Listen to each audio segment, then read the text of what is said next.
Agora pela manhã saiu a notícia de que Daniel Alves foi absolvido, mas isso não significa dizer que não houve o crime de estupro. Isso significa dizer apenas que, à unanimidade, o órgão colegiado que corresponde à segunda instância da Espanha, como se fosse o Superior Tribunal de Justiça no Brasil, que lá é o Tribunal Superior da Catalunha, decidiu à unanimidade que não existiam provas suficientes para dizer que houve estupro. Mas a relação sexual é inexorável, aconteceu. Houve provas contundentes, inclusive foi encontrado material biológico do Daniel Alves. Apesar de ter sido condenado na primeira instância, na segunda instância o órgão colegiado entendeu que não seriam suficientes as provas para manter a condenação de Daniel Alves. Mas isso não significa, novamente, dizer que não houve o crime de estupro. Por quê? Porque vivemos uma sociedade machista, masculinista, falocrática, que dirá automaticamente que a vítima mentiu. O fato é que, embora não tenha havido, segundo o entendimento do colegiado, provas suficientes do não consentimento, o fato é que nós não podemos presumir que a vítima seja uma pessoa de má fé, mentirosa, ou que efetivamente o crime não tenha ocorrido. A esfera penal, ela precisa, assim como no Brasil, de provas contundentes por conta da presunção da inocência. Mas nós não podemos presumir que a vítima tenha mentido ou que não tenha havido o crime. E, lógico, não podemos condenar o Daniel Alves, claro, sempre acatando e respeitando decisões judiciais.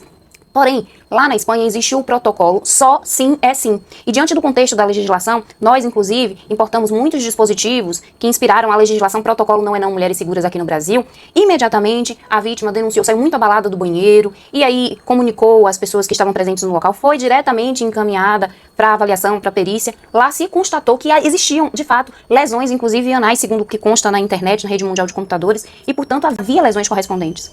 O fato é que ele, inicialmente, se contradisse. Ele disse que não houve a conjunção carnal, que não houve o ato sexual. Depois que saíram os resultados dos exames, ele resolveu se contradizer e assumir que houve o ato. Diante da prova inexorável da relação sexual, que ele não esperava que existisse, ele resolveu mudar a versão dos fatos, dizendo que conhecia, que realmente houve. Então, a relação sexual houve. O que ficou em dúvida para a justiça foi se houve ou não houve consentimento. O fato é que vivemos numa sociedade masculinista, misógina, e a palavra da vítima ela é descredibilizada a todo momento. O que significa dizer, mais uma prova, de que a nossa palavra sempre é colocada em xeque e o quão difícil é provar crimes sexuais na justiça. Portanto, o fato de Daniel Alves ter sido absolvido não significa de forma nenhuma que a vítima tenha sido mentirosa, apenas de que não houve provas no âmago penal. O que não vincula, pelo menos aqui no Brasil, o juízo cível, porque a absolvição por falta de provas não vincula o juízo cível, que significa dizer que pode haver sim uma condenação cível, indenizatória em desfavor da vítima mediante as circunstâncias, inclusive porque há testemunhas suficientes de que ela saiu extremamente abalada do sanitário.